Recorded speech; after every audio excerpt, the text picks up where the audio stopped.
The rings.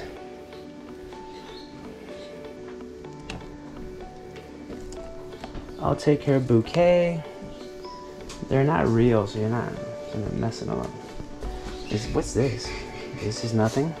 Yeah. Wait, what is that? It's a mask. Yeah. And the dress, we'll get last. Yeah. I want 30 that. So we're here. The bride is not. The coordinator left all this stuff for us to photograph, but not in there because it sucks. So we're gonna find somewhere around here. Hey guys, so thank you for tuning in. I'll say this real quick, okay? I am putting a hell of a lot of effort into this video here. Making it super long, but not just that, comprehensive. I'm putting the settings that I took every photo at on the photos that you'll see. I am trying to explain everything. I'm trying to do this really well here, more so than the videos in the past, in an effort to gain a following. So if you could tell other photographers about this channel, watch them, subscribe, that would encourage me to keep doing this, because honestly, this is so much work and I'm getting behind on my other real work here.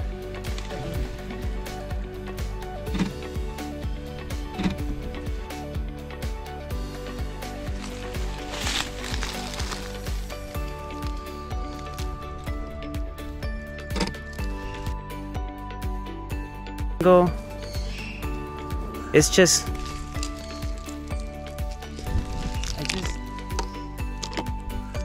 you have the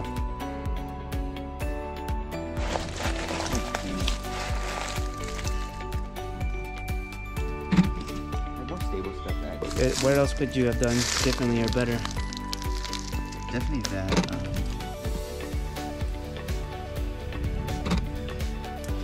Hey, so I've said before, I'm a hybrid video photo coverage. Here's a little bit of video I took, handheld, 60 frames per second.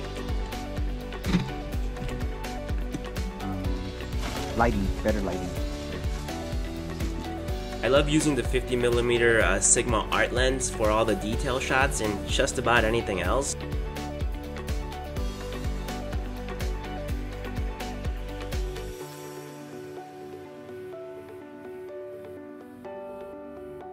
I'm using the aperture of f2.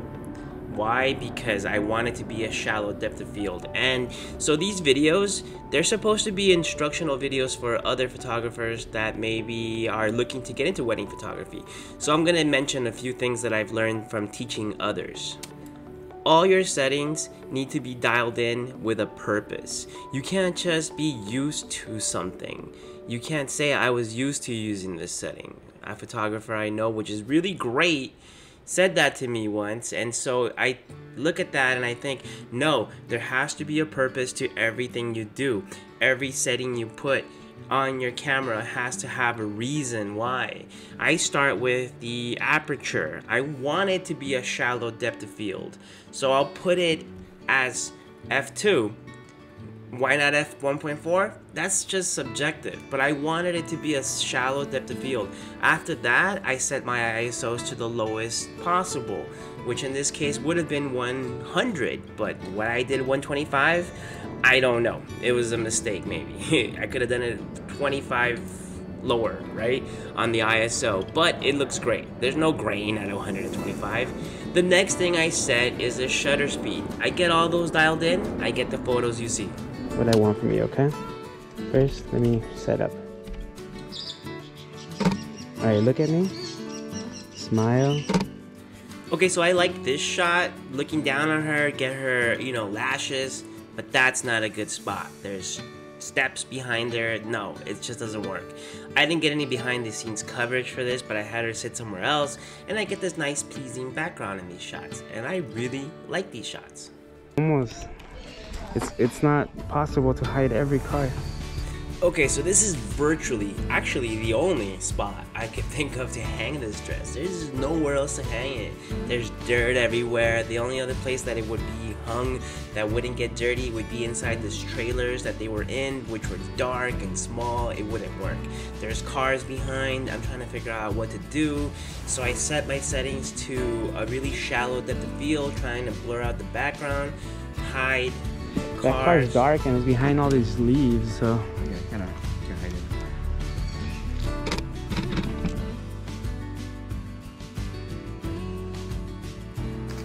So after I got a few shots, now I'm taking some video. That was it, 60 frames per second. Slow it down. You can make something really nice. You can add to the video for the videographer. There's these cups here. So I'm on the 50 mil here, so it's hard to get it without coming out in the reflection. So you have to angle yourself. Had I been on the 85, maybe I would have been able to step back and not been in the reflections. I still come out a little bit, but not too much. Here's a little video of that. Same thing. Everything you take photos of, that makes a difference. you can get video of. It's that easy. Ouch. Skin.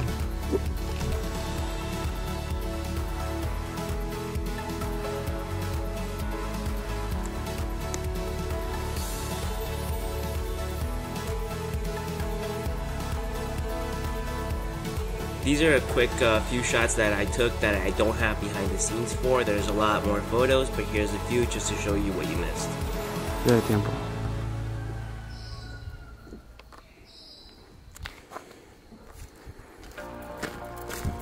Such a pretty smile.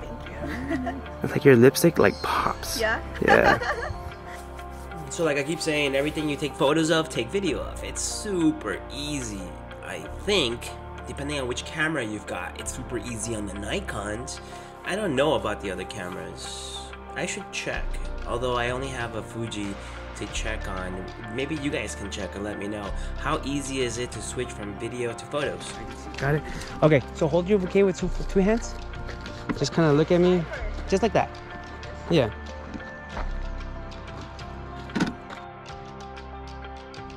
Good. Stay like that. Go look at your mom over there.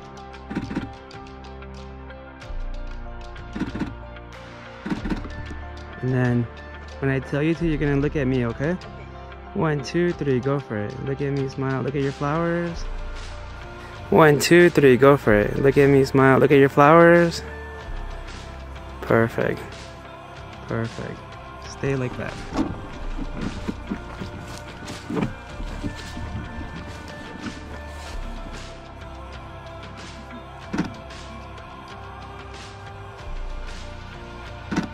Look at me again. I think maybe one of the things you should be asking yourself is, why did I put her there? Why? It looks virtually the same in any direction you shoot, right?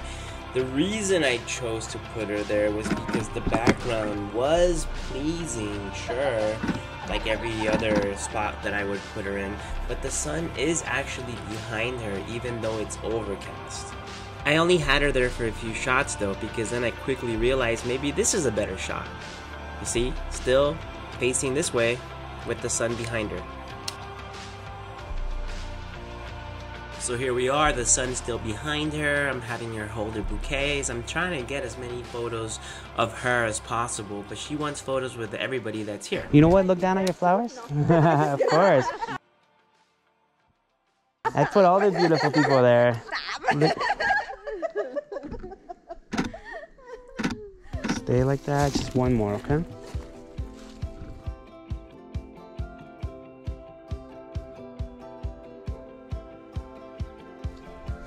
And then look up at me.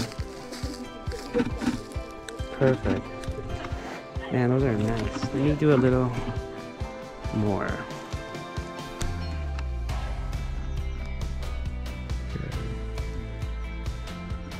Look over at your mom when I tell you. 1, 1, 2, 3.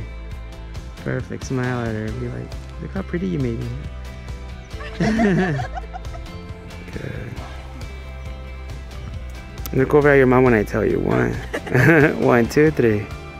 Perfect. Smile at her. Be like, look how pretty you made me. Right there. And just hold your bouquet with 2 hands this time.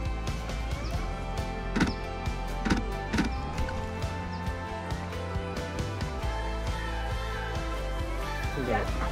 Okay. Here. I could go lower, but No, I'll do this. Good. Look at. You know what, the photographer that I learned this shot from was from Cliff Mautner, a Nikon guy. Man, I used to watch his videos a long time ago. Good. Let me get a couple more, okay? Cuenta más ella. Thank Okay. you. Your hands, put them on your waist from here. Yeah, just like that. I'm mostly getting your face because these are like for your makeup.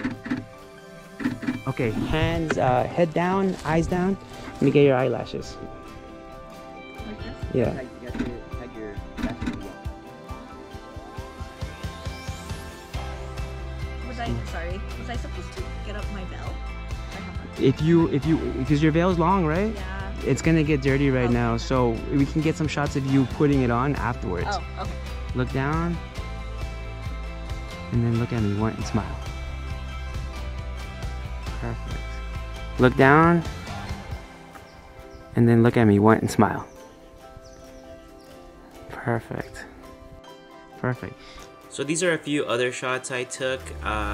They weren't all taken with the 85s, like these were taken with the 35, but at the time I had the GoPro mounted on one camera, so you don't see behind the scenes of this. Perfect.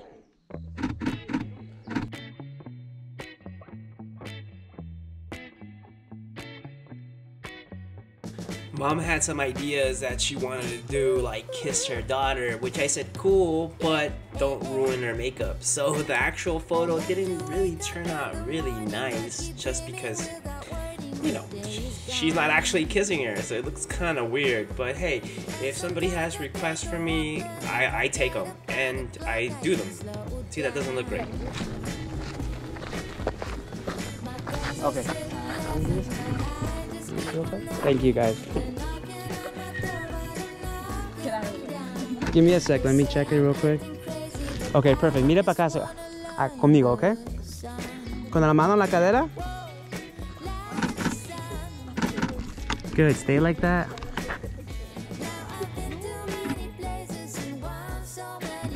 Dele un abrazo grande. I went through a lot of pictures in this spot because it's easier to have everybody just walk there and take a bunch of group shots, every combination possible. Perfect. Okay, 1, 2, y 3, go. Perfect. Wow, dude, stay like that.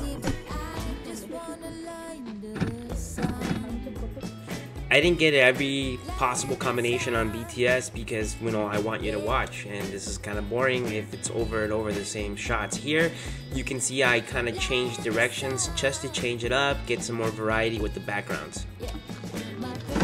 Look at each other, laugh, smile.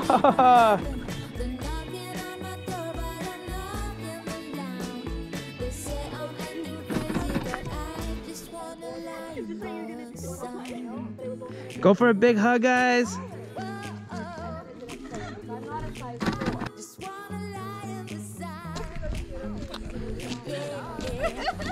Don't worry about the bugs. If you eat one, it's 10 points. Yeah. Look at me first, and then he's gonna. Good. Stay like that.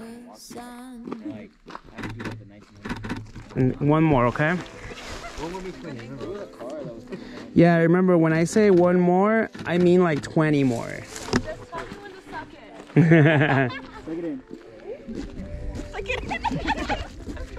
All right, so this time look at me, look at me. When I tell you to, you guys are gonna go for a hug and smile and hug each other. 1, 2, 3, go for a big hug, go. There we go, keep it going, keep it going. 1, 2, 3, go for a big hug, go. There. Wow, she's happy. I feel kind of bad now. All right, smile, look over here.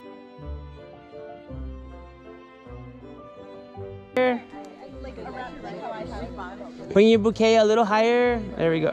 Well, right there.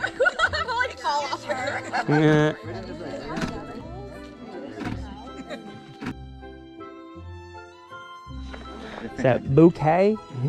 Okay, so bring it to your left a little bit. Yeah, just like that. Hold it, and then I'll tell you what to do next, okay?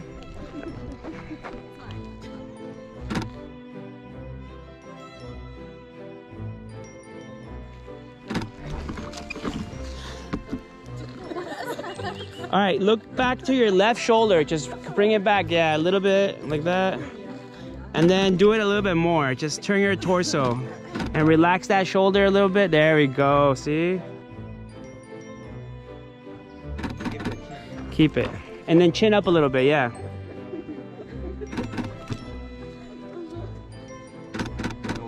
Yeah, go for it. Now he's gonna do some stuff.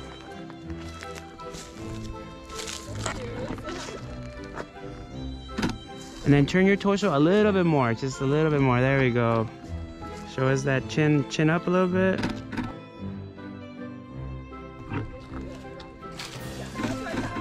I'm gonna have her turn towards me and smile. You wanna get it? I'll get close-ups and then you'll get like the pan shot. Okay, so when I tell you to, you're gonna look over at me and smile, okay? 1, 2, 3, go for it. There we go. Okay, so when I tell you to, you're gonna look over at me and smile, okay? 1, 2, 3, go for it. There we go. Perfect. Oh my gosh, perfect. Oh my gosh. Like your lips are gonna pop against the background.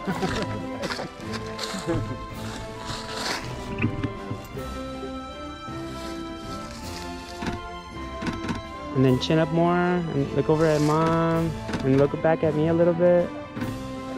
And chin up right there. Good.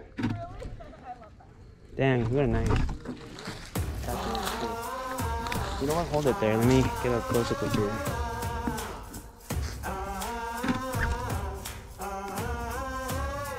Perfect. Oh.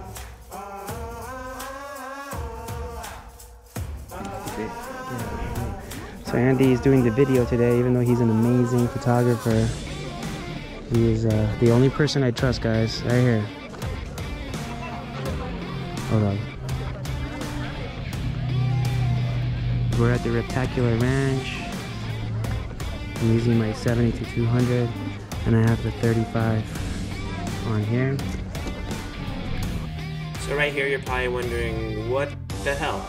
I thought the ceremony was happening, and so did I, and we all did. But there was some confusion, some mix-ups, so okay, we have time, lots of time actually. So I did this, I came over here and I took these shots, anything I could really. So I just kind of walked around, getting whatever was set up. Not everything was set up. I guess they were having some kind of trouble with the audio, and if I remember correctly, the officiant hadn't gotten there. So when you're a wedding photographer, I think just about the worst thing you could do if you're working an event is think that there's nothing for you to do, because there's always something for you to do. There's always something to photograph. Now that's not to say you shouldn't take a break. Oftentimes I feel like I'm doing something wrong if I'm taking a break. Does anybody else feel like that? But no, you need to take a break too.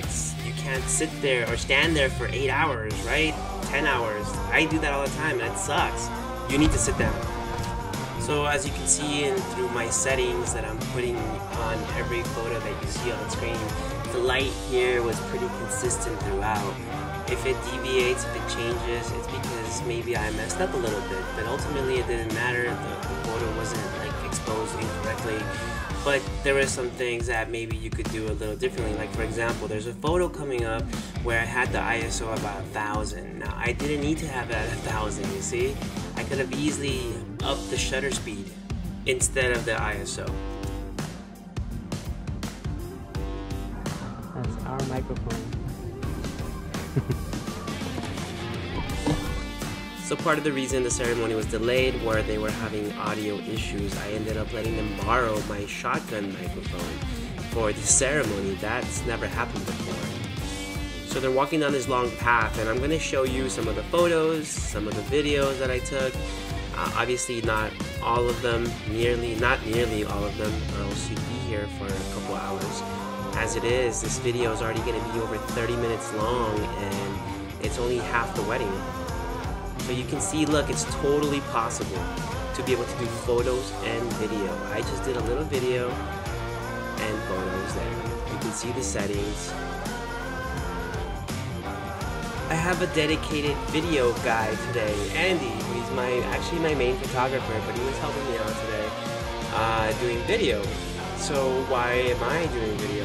It's because I'm in such a habit of doing that now that no matter what I take photos of, I also do video. So here you look at the settings. It's f2.8, 1/320, ISO 1000. It's a little overcast. That's pretty much spot on. I expose for their faces. That's what's important to me. So I get all these shots. Right here, I'm on continuous focusing. It's practically the only time that I do continuous focusing, when they're walking towards me or away from me. Other than that, I'll use single point autofocus. So I'll take a few shots, horizontal, vertical, portrait, vertical mode, and I get a variety. I can show you all the photos that I took, but like I said, you'd be here for hours and I don't want to do that to you. I just want you to see here how it is so possible for you to be able to do both photos and video. If Andy wasn't here doing video, the photos and the videos that I'm taking would be sufficient for a trailer, and then you can upsell that to people. So that's a really good thing if you're thinking about making a little extra cash from whatever contracts you have. You should really look into that, doing a hybrid video coverage. One of the things that I mentioned earlier was that every time you do take a photo, your settings that you use, they should have a purpose. They should be set with a purpose. Okay, so I did mean that, but you also need to understand that during a wedding, things happen so quickly that sometimes the settings aren't perfect. But if you're shooting raw, especially, you'll be able to recover. The thing is that you can't shoot so off base. Like, your settings can't be so horrible that you're gonna be one of those photographers that shows you the before and after, and the before is like this, what is this? It's like dark, it's like, there's no way that's gonna be a good picture. And then they click on the next picture and they're like, oh, ta-da, look how good it looks. Look, the power of RAW. Yes, I agree with you. It's so great to have that kind of versatility in your camera that you can take such horrible pictures and turn them into such nice pictures. But why would you want to show how horrible you took the pictures? That's bad. Like, oh look, I'm a horrible photographer, but damn, this camera is so good, I can turn it really nice. Like, does anybody else get irked by that? Or is that just me? So she's walking down this aisle, and I'll switch from photos to video. I have my settings up enough that I know there won't be any kind of like motion blur. It's probably overkill because they're walking, they're not sprinting, and I'm at 1/320. There's no way I'm gonna get motion blur, right? But I do set it up that high. I probably could have lowered it a little bit maybe, but you know what? ISO 1000 is very acceptable to me. It's not grainy at all. I love these full frame cameras. I remember when I first started, I would use the crop sensor and I would be like grain at 1000, like super grainy. I hated that. I don't know, man. I mean, cameras nowadays, they're so good that maybe ISO 1000 on you know, crop sensors won't matter.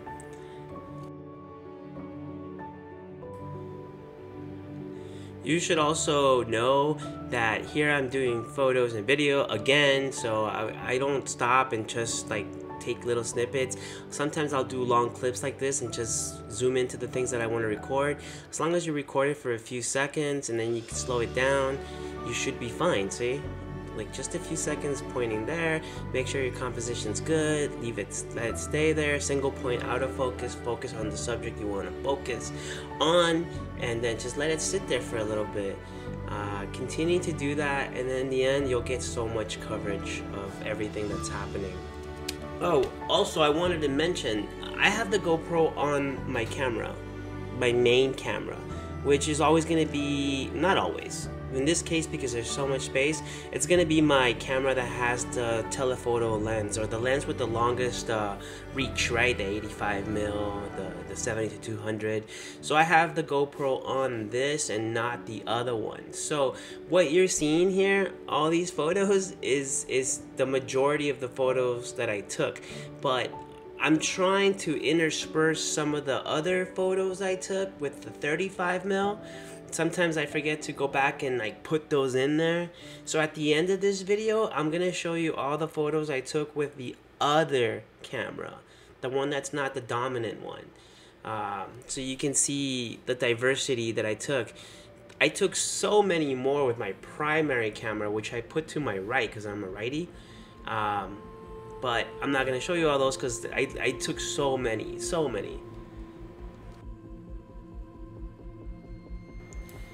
I'm mostly always going at 2.8 with the 70-200. Sometimes I'll switch to 3.2. I can't really tell you why I did that. The only reason I would do that is because I want to get things more in focus, but I don't think there was a situation here where I needed to get more things in focus. But, you know, 2.8 is generally where I'm at with the 70-200.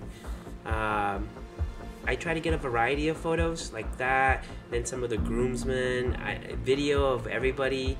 So I try to go back and forth and just get everything. So if I'm standing in a position, whatever I see in that position, I take photos of, whether it be that groomsman over there with a beard, or that one or the other one, or the family members, or whatever there is.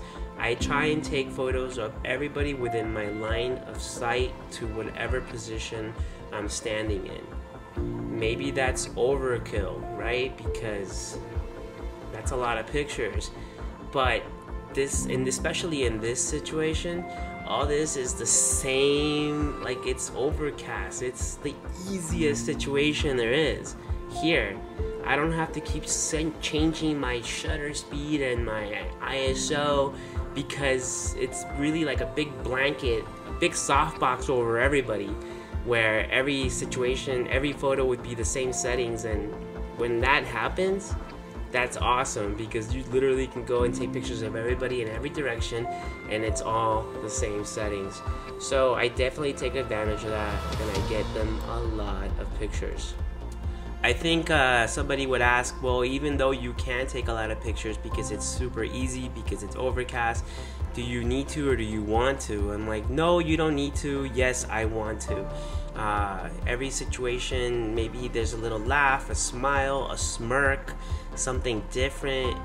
If they have the same look to them, no, I'm not gonna take that picture over and over and over again. There has to be something different about that picture, right? There has to be a little something different, and then I can take it. Luckily, there's enough facial expressions between the bride and the groom and the bridal party and the parents that I can go in there and just take all these shots, you know, and not have them be repetitious. I think this ceremony, because they were actually pretty religious, took a while. Normally these outdoor ceremonies are only what, like 15-20 minutes. I think they took advantage of the fact that there was no sun to burn them up, that they just did this for like an hour maybe. I didn't show you an hour, so I'm trying to go through this really quick and show you, look, every situation that happens, everything that happens during a ceremony, take the shots. Don't miss anything. You shouldn't miss anything, because your attention should be on them. Even if you're not paying attention to the mass, you should pay enough attention that you know what's going to happen next. So what's going to happen next is the kiss, which I didn't get GoPro footage of because that I took with my 35mm, which is the camera that doesn't have the GoPro on it. But like, for example, this right here I took with the 35mm, not with the 70-200, because I was really close to them. So there's no GoPro on that camera, so I didn't get behind the scenes footage. But look, I took a few photos and then I went over there and took some video. After this was over, they did their kiss. Again, I don't have behind the scenes footage of that because it was not, the GoPro was not on that camera. But there it is, and those are the settings. So I'm about to show you the pictures that I took with the camera that was not dominant. So the camera that didn't have the GoPro footage. These are all photos I took with that. I'm not going to show you the settings for all these because they're going by really quick, but I'm showing you, and I'm showing potential clients of mine, especially at the Reptacular Ranch, because I love it there and I've been there so many times, and I know the owners, and it's such a cool spot that you can see what you'll get. But even if you're not having your wedding at the Reptacular Ranch, you know what I'm about. You know that I'm going to give you variety. You know that I hate wasting a second, a minute on nothing, you know. I feel like if I'm not taking photos, I'm not doing my job. But you should also know I'm going to take a break here and there. But yeah, so you can see, like, throughout the video you saw a bunch of closer, kind of tighter crops, and these are all kind of wider crops. So you can see that I do have a variety of pictures. Look, I take pictures of the people as they're waiting for the ceremony to start, do a wide shot of the reception, do this as they're coming in, get these shots, very emotional. So make sure you get a variety with tighter and wider focal lengths, and you'll be covered. Look, the last 10 seconds of this video, please subscribe. It's taken me, what, a year to get to 300 and whatever subscribers, 46 subscribers, and how many videos? Maybe it's because maybe they weren't that great. I don't know. It would help to hear from you guys what I can do to make these better. So I really tried on this video. I tried by looking up all the settings that I took for every photo so you can get a better understanding of why I do, what settings I use. So if there's something else I could do, tell me, and I will try to do it. Thanks.